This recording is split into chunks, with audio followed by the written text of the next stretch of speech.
too, had arrived here too early. She was about Aerith's age. How stupid of me to forget. I'm Jessie from Avalanche. Hey, are you Miss Aerith? You can just call me Aerith. Thanks, Aerith. You know Cloud, Tifa, and Barrett, don't you? How is everyone? Are they still fighting Shinra? Oh. Jessie shook her head as if to apologize. You must be like me now that you've come here. Don't worry, I'm sure they're all fine. She changed her thoughts as she tried not to think about Cloud. Here, she couldn't lie, so she had to not think about it. There was something that bothered Barrett for a long time. So, that time you were one of the people from Avalanche who were trying to protect the Sector 7 pillar. I only met Mr. Wedge. Wedge? Jessie's eyes widened. Yes, Big Stu, all three of us arrived here together but lost sight of each other. Yes, until just a moment ago, I couldn't remember anything. Until I met you, Barrett. As if guided by Jessie's memories, two more figures appeared. The forms of a man with a thin beard and another that was stout-bodied rapidly formed together. Whoa! The bearded man, Biggs, stared at the palms of his hands. I'm still me. I thought I was going to disappear. I'm so happy I can see the two of you again, and you're the one that nursed me that time. Miss Aerith? Did you die too? Instead of giving the obvious answer, Aerith nodded with a smile. It's been a long time, Mr. Wedge. It's nice to meet you, Mr. Biggs. After that time, I became a member of Avalanche too, so that kind of makes me a junior to all of you, doesn't it? That kind of shows how dangerously high the death rate is for Avalanche, doesn't it? Is Barrett still the swagger of a guy he is? Well, he's quite a likable guy. Junior? I'm too happy. It's always been my aspirations to be a senior. After that, Aerith told all three of them what Avalanche was fighting for now. It wasn't just Shinra Incorporated anymore, but also with the much more dangerous existence known as Sephiroth. They had left Midgar to stop his evil ambitions from making the planet his. So Cloud's become one of us now? I'm so happy! He's a cold guy, but I knew he would join us. Does that mean Mr. Cloud is a junior too? He's gonna be tough to deal with. There was a lot of commotion among the Phantoms of Avalanche members as they laughed and smiled. But in the end, Aerith noticed their sadness. Some deep remorse bound the three of them together. What's wrong? All of you look like you're in pain.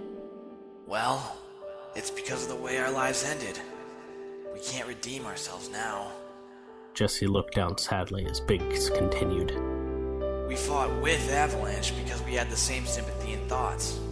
We thought that it couldn't be helped to have a few sacrifices if we were to stop Shinra. But we were completely wrong. We understood that when we came here. You know about it too, don't you, Aerith? About the explosion of the first sector macro reactor. Yes, the first sector was right at the other side of the slums I lived in. We weren't told too much about it, but we heard a lot of people died. At that time, we only thought that they were getting what they deserved if they got caught in the explosion, since they were all people that worked for Shinra on the upper plate. But in the end, all of us ended up here whether we worked for Shinra or not. So we've been thinking about why we did it. All we were really doing was raising our voices and shouting out our opinions like drunks. We were just over-exaggerating about how we were saving the planet. I didn't think about it that much either. I didn't want a minor role in life. I wanted to shine. So I thought by joining Avalanche, I could be a hero who could save the future of the planet. And that's all I thought about. I never imagined that it would get others involved. It's just so foolish. Wedge lowered his head in embarrassment. The whole planet was actually drafted by the old Avalanche, which no longer exists anymore. There are many more members in Avalanche, and they're a much more extreme a group. We only inherited the name of the resistance group from those people who are no longer around. But details of how to make a bomb, or plans of where to set it, were left on a computer. Since I was going machinery and bombs, I decided to try it. But I'm sure the plan was never intended to be used to disable Mako Reactor 1. The people that came up with the horrific plan hated the Shinra. They hated them so much that we'd go as far as sacrificing lots of people. I should have realized it. Barrett knew nothing about it. That's why we wanted to merge with the planet right away. We wanted to disappear. I remember now. But it was impossible. Barrett's fighting to save even more people. We can't do any of that to atone for our sins. We can only be here and continue to suffer. In the end, it was all too easy for us to forget who we were because we wanted to be at ease here. They all laughed with self-derision until it all ended with a sigh. But... Aerith tried to comfort them with her words. Everyone's been wrong before. Even I've given people too little change when selling flowers before. I really can't compare my stupidity to that. But for all of you to have to keep suffering, it's just... Thanks, Aerith. But as a senior in Avalanche, it's such a shameful story. All that big talk feels like it's backfired on me. I really can't forgive myself. That's why this is the only way I can be here. Someday the day may come when we can return to the planet. But right now we can't. Now go, Aerith. You must be in that form because you have a role you must fulfill. We're worried our sinful memories will transfer over to you. And then we'll suffer even more. So go, please. No. Jessie was lying. Aerith knew that she was trying to get far away from her so that she wouldn't have to share their pain. The phantoms of the three people were fading. Aerith bit her bottom lip as tears welled up. Please let me say this at least. That day, many people managed to escape because the three of you worked hard to protect the Sector 7 pillar. I'm sure the number of people that managed to escape was more than the people who died in Sector 1. And I also managed to save Marlene because of that. Maybe that isn't enough to free you all. I know that people's lives aren't something you add and subtract with, but please remember that it's not only sins that you carry. Thank you. Thank you, Aerith. The voice of someone that no longer knew who they were echoed, and they were taken back to the prison that they had decided for themselves. They sank into the sea of memories. Aerith wiped away her tears and started walking again. She prayed that the souls of the Avalanche members would be able to rest in peace soon. Aerith didn't know how much time had passed on the surface. Had it been days since she met Jessie and the others? Or was it just moments ago? She wondered if their pain could be healed by themselves. As she asked herself that question, she continued to travel the underground world. She drifted in the lifestream in the planet's Sea of Mako. When she saw the next phantom, she held her breath. The point of a steel tube rose from a swirl of faint light.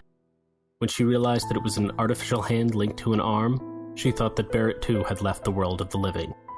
Her heart tightened as she thought of Marlene. Aerith was sure that she had escaped Midgar with her mother Elmira. Marlene! Aerith's waves of thoughts expanded, and they reached the phantom. The full figure of a man with a gun attached to his arm rose from the Mako. The weapon emitted a cold glow, but it was from his left arm. The gun was fearsome, as if it was physically real, and the man's faint figure was stained red. You're... Where have I seen you before? You even know Marlene's name. We haven't met, have we, Mr. Dyne? He was Dyne, the governor of Coral Prison, an exile land full of sand and scrap. He was also once Barrett's close friend. After what Shinra had done to his hometown, his despair made him irrational, and falling into a state of madness, he slaughtered many people. Ah, I see. You're the girl that was with Barrett. Then that means you must be dead too. What a pity. Not believing what he saw, Dyne laughed. I can't believe that after killing so many people, I would end up in the same place as an innocent girl like you after I die. This world truly is absurd. What a boring thing this planet is. Everything really should be destroyed. Is that what you still say? Aerith's figure stood in contrast to Dyne's.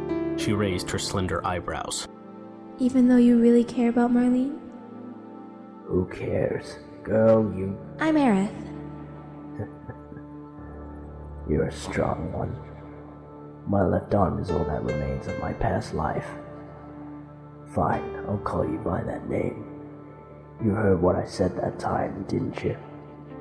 The words I had with Barrett, when I was trying to destroy everything.